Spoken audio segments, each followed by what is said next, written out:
कि गुरु बिन भव निधि तरहि न कोई, चाहे विरंच शंकर सम होए। तो शंकर के समान बन जाओ, बिना गुरु के आप भव से पार नहीं हो सकते। जप तप तीरथ संजम, दान विविध कीजो, बिना गुरु ज्ञान न हो कोटि यतन कीजो।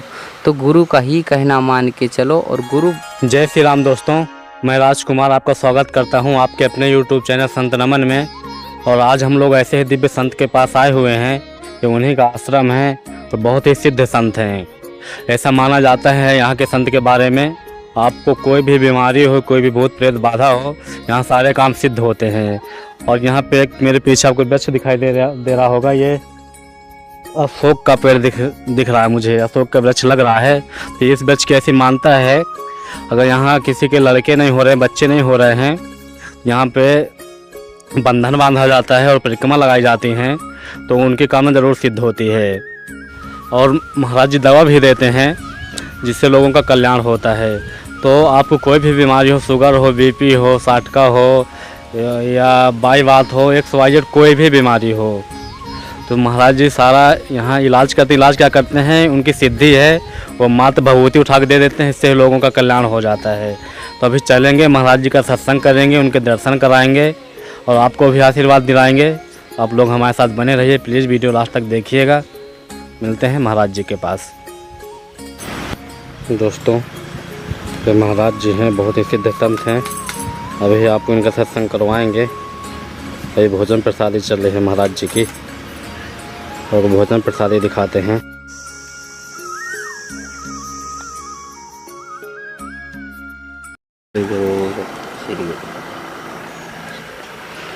महाराज जी, आप इस आश्रम में कब से रह रहे हैं?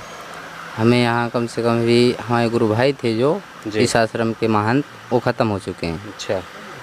तो जब वो ख़त्म हुए तभी हमें यहाँ आने का स्वभाव और सम्मान मतलब मिला।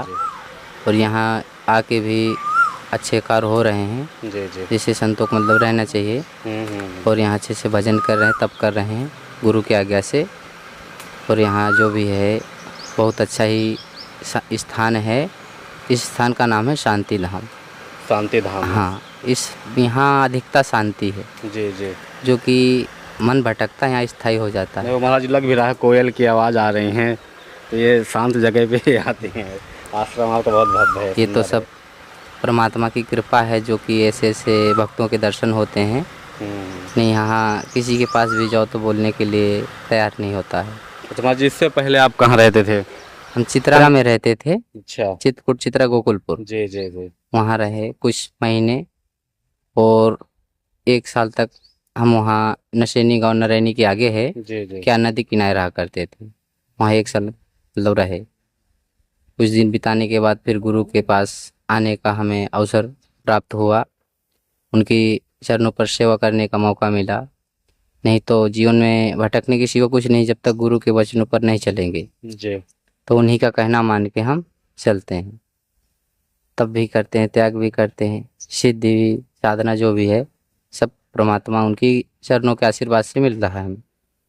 जो मिलता है वो भक्तों को बांटते जाते हैं, रख के क्या करेंगे, रखने से कोई फायदा नहीं है जी। भाई। यदि आया है सो जाएगा भी, चाहे वो मंत्र हो या शक्ति हो या भक्ति हो या माया हो, ये आई है सो जाए। केवल हमारे साथ कर्म जाएंगे, हम केवल कर्म करते रहे, अच्छे कर्म, अच्छे बोल, अच्छे विचार, अच्छी रास्ता, अच्छी सोच ही करे। कि गुरु बिन भव निधि तरहि न कोई, चाहे विरंच शंकर सम होए। तो शंकर के समान बन जाओ, बिना गुरु के आप भव से पार नहीं हो सकते। जप तप तीरथ संजम, दान विविध कीजो, बिना गुरु ज्ञान न हो कोटि यतन कीजो। तो गुरु का ही कहना मान के चलो और गुरु इस संसार में आए तो गुरु बनाओ अवश्य, नहीं तो इस संसार से आपको मुक्ति नहीं होगी। मुक्ति तभी होगी जब गुरु रास्ता दिखाएगा। गुरु रास्ता दिखाएगा तो अवश्य परमात्मा की प्राप्ति होती है। उनके हमें अच्छे रास्ते पर चलने की सीख मिलती है। परमात्मा के दर्शन तो आज तक किसी ने नहीं किया, लेकिन परमात्मा को यदि देखना है तो गुरु पर ही निर्भय होकर आप देख सकते हैं। वो आपको एक जो ब्रह्म ज्ञान होता है परमात्मा का, उसी से वो दिव्य नेत्र हमें मिलते हैं देखने के लिए। जी। परमात्मा कोई आकार मनुष्य या जीव के रूप में नहीं आता है। एक वो तो ज्योति है, प्रकाश, उसी को हमें अनुभव करना है। वो प्रकाश जब हमें दिखाई देगा, इस संसार की मोह माया दूर हो जाएगी। अच्छा महाराज जी, मेरा आपसे सवाल है, ये दुनिया सब माया मोह में खोई हुई है सांसारिक जीवन में, तो आपको एक कैसा ज्ञान हुआ या कैसा भाव हुआ कि मुझे भगवत प्राप्ति की ओर जाना चाहिए? हमें जब 5 वर्ष के थे हम, तब से हम भक्ति कर रहे हैं। अच्छा। फिर कुछ वर्षों तक हमने माया में जीवन व्यतीत किया, जैसे कि परिवार होता उसके हिसाब से। जी। फिर हमें वैराग उत्पन्न हुआ। वैराग उत्पन्न हुआ तो वहीं से हमने भोजन पानी छोड़ दिया था। रात में जग के तपस्या करते, भजन करते, रात में ही चले जाते। 10 किलोमीटर दूर एक भोलेनाथ है, अच्छा। वहां जाते, नहलाते रात में, फिर रात में ही आ जाते। घर वालों को खबर न हो कि हम कहाँ जाते हैं कहाँ आते हैं। फिर ऐसा हमारा चलता रहा करीबन 1 महीने तक। अच्छा। फिर हम बिल्कुल ही त्याग दिए, पानी वानी सब कुछ।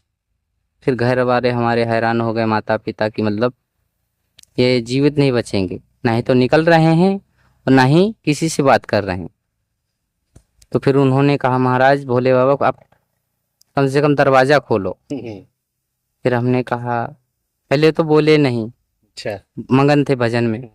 फिर कुछ समय के बाद हमने बोला, जब दरवाजे पर खड़े थे माता जी, तो हमने फिर, बताओ माता जी क्या आज्ञा है? बोले, आपको भगवान ऐसे नहीं मिलेंगे, बिना गुरु के भगवान मिलना असंभव है, और ना ही तो आपको ज्ञान मिलेगा और ना ही रास्ता मिल सकती, तो कोई दिखाने वाला होना चाहिए। तो बोले, गुरु की तलाश करो, तब आपको ज्ञान प्राप्त होगा, भक्ति प्राप्त होगी, परमात्मा की प्राप्ति होगी। तो हमने गुरु की तलाश में उसी दिन उसी क्षण हमने प्रतिज्ञा ले ली कि हम गुरु की खोज करेंगे।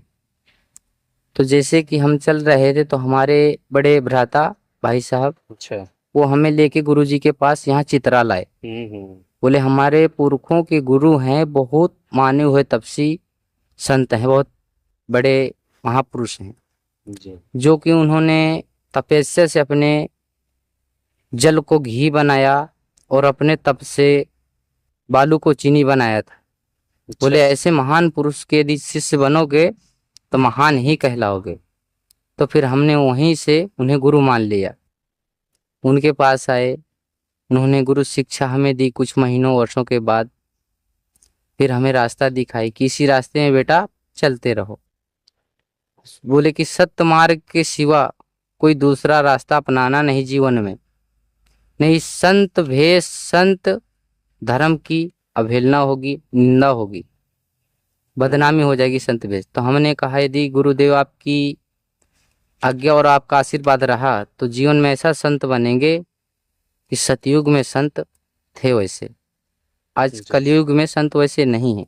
तो हमें केवल संत बनना है, चाहे उसके लिए हमें जीवन ही क्यों ना अर्पण करना पड़े। केवल हमें सत्य धर्म पर चल के, सत्य मार्ग पर चल के एक अच्छा संत बनना है। तो हमें जीवन के ना ही तो जीने की इच्छा ना ही मरने की चिंता, हम उस रास्ते पर चल रहे हैं।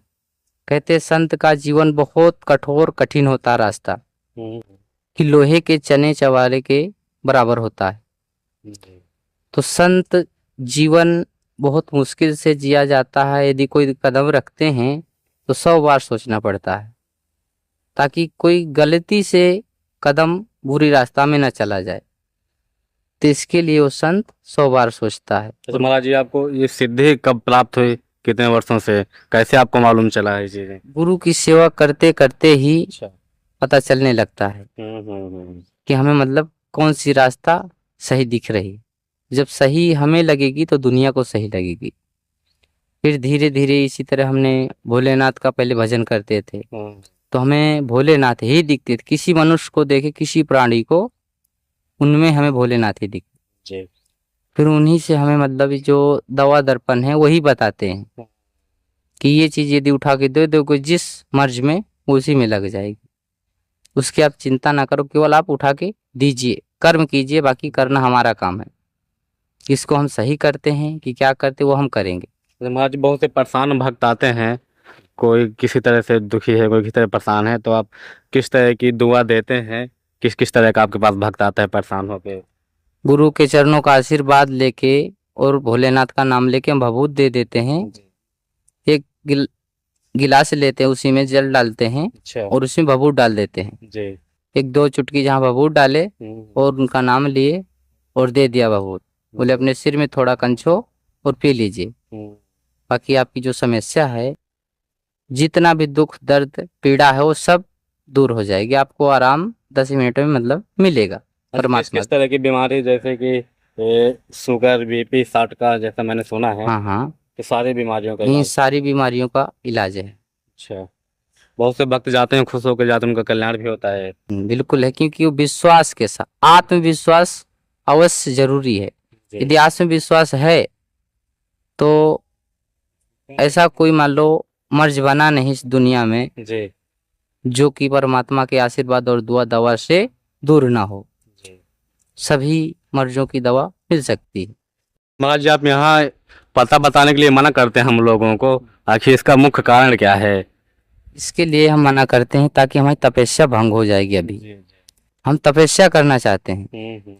यदि हम दवा दर्पण में यदि लगे रहे, क्योंकि हमें समय मिलेगा नहीं दवा दर्पण से, फिर सारा दिन लोगों की भीड़ लगी रहेगी, तो हम तपस्या करने का समय टाइम नहीं प्राप्त कर सकते। अच्छा, आप लोग हमसे बोले हैं महाराज जी, आपकी कोई ज्यादा परेशान है तो आप उसको पर्सनल बता सकते हैं। हाँ, उसको मतलब देख लेंगे, एक नज़र पड़ेगी तो आधा कष्ट उनका दूर हो जाएगा। और फिर उन्हें और अधिकता जरूरत है, उन्हें दवा दुआ दे दी जाएगी कि जब आपका कल्याण हो। तो सतगुरु वैद वचन विश्वासा, यह विषय संयम कई आशा। तो केवल हमें वैद के वचनों पर विश्वास करना चाहिए। यदि विश्वास है तो सोचो हर मुसीबत की जड़ विश्वास से ही खत्म होती है। यदि विश्वास की है तो सोच लो कि वो खत्म, यानी जितना भी दुख तकलीफ है हमारा दूर हो जाएगा। और जैसे कि सफेद दाग होता, कोढ़ जिसे कहते हैं, जी जी, वो भी परमात्मा के आशीर्वाद से भभूति देते हैं, वो भी सही होता है। अच्छा, कोर्स सही हो जाता है। और महाराज जी, किस किस चीज की ये आपको दुआ देते हैं? दवा तो खैर ना कहूँगा कि दुआ ही है कहीं ना कहीं। तो दुआ तो हर एक मर्ज में लगती है। अच्छा। ऐसा कोई मर्ज माना नहीं कि जिसमें दुआ ना लगे। कोई भी बीमारी हो? कोई भी।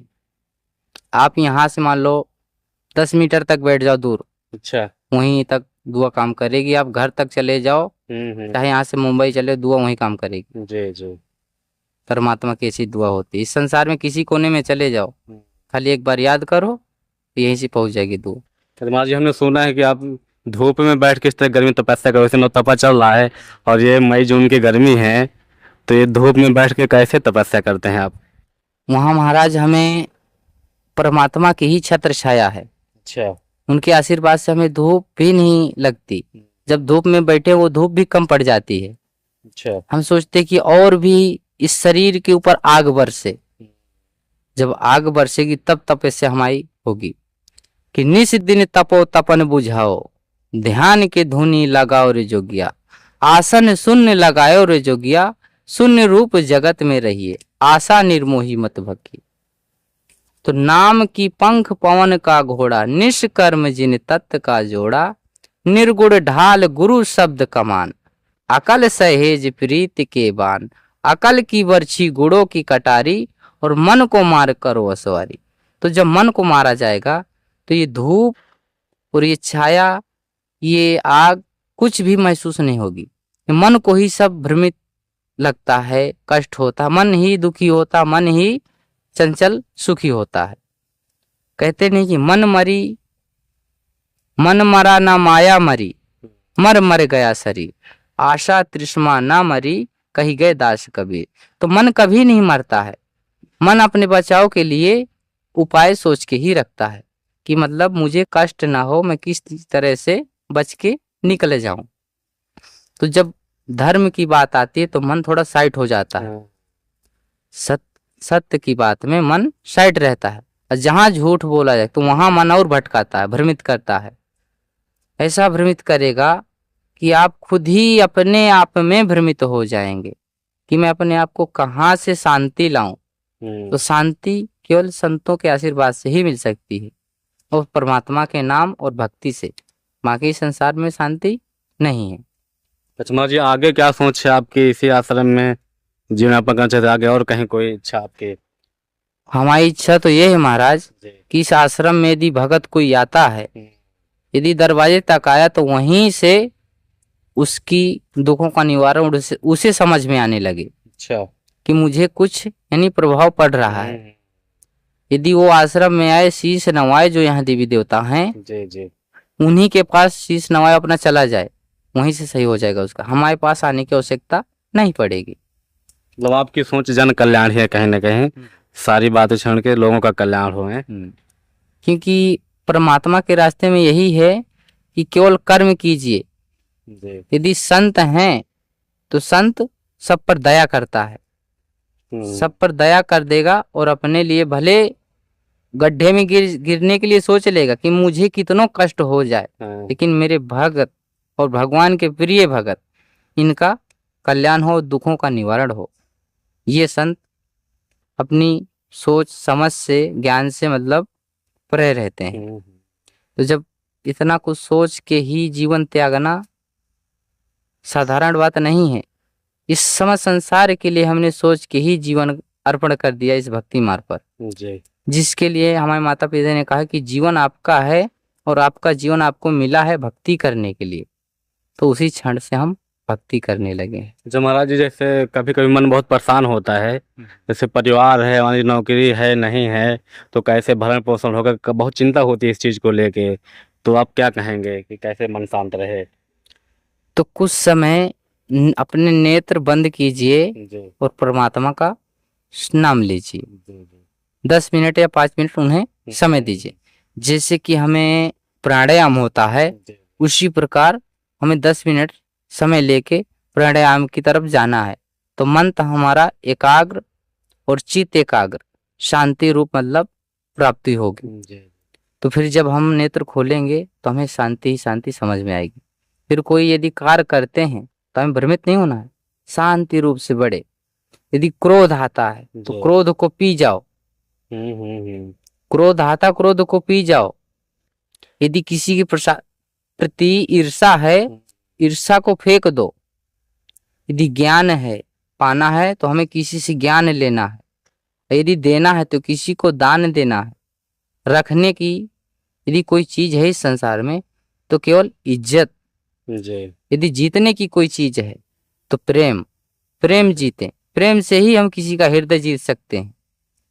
जब जीत लेंगे तो परमात्मा खुद ही अपने आप दर्शन देने की हमारी इच्छा पूर्ण कर देंगे वो। महाराज, बहुत से भगत आपको देख रहे हैं हमारे यूट्यूब चैनल के माध्यम से, तो आप उनके लिए क्या कहना चाहेंगे? उनके लिए यही कि परमात्मा का आशीर्वाद बना रहे, सभी भक्तों का कल्याण हो, वो प्रेम से आनंद पूर्वक जीवन जिए और जो बच्चे अपने माता पिता का कहना माने, असत्य मार्ग पर ही चलते रहें। और जो अपनी शिक्षा है उस पर ही, अपना लक्ष्य पर ध्यान दे कि हमें जीवन कैसे बिताना है। यदि लक्ष्य पर ध्यान नहीं देंगे, हम इधर उधर ध्यान देंगे तो हमारा लक्ष्य पूरा नहीं हो सकता है। यदि पूरा करना तो हमें लक्ष्य पर ही ध्यान देना होगा। जैसे कि अर्जुन जी। धनुषधर यदि उसे बनना है मान लो, तो मछली के उन्होंने नेत्र में निगाह लगाई कि हमें मछली के नेत्र में तीर मारना है जिसे, तो हमें उसी पर एकाग्र होके निशाना लगाना पड़ेगा। तो इसी तरह एक शिक्षा होती है, तो हमें शिक्षा पर ही ध्यान देना है। तमाम बुरी चीजों पर, बुरे रास्तों पर हमें ध्यान नहीं देना है कि ये रास्ता कहाँ जा रहे, नहीं, ये रास्ता छोड़ो, पहले केवल शिक्षा की ओर जाओ। गुरु की आज्ञा लेकर ही काम करो। जो आपके गुरु कहें वैसा ही कार्य करते रहिए, तो जरूर आप शिक्षा में भी सफल होंगे, धनुषधर में भी सफल होंगे। हर एक कार्य में आपको सफलता मिलेगी। लेकिन माता पिता का आशीर्वाद जरूरी है। माता पिता के आज्ञा के बिना कोई कदम भी ना बढ़ाते हैं। चलिए महाराज जी, आपने बहुत समय दिया मुझे, तपस्या का समय हो रहा है। चलिए मुझे बहुत अच्छा लगा आपसे बात करके। सद्गुरु शंभु।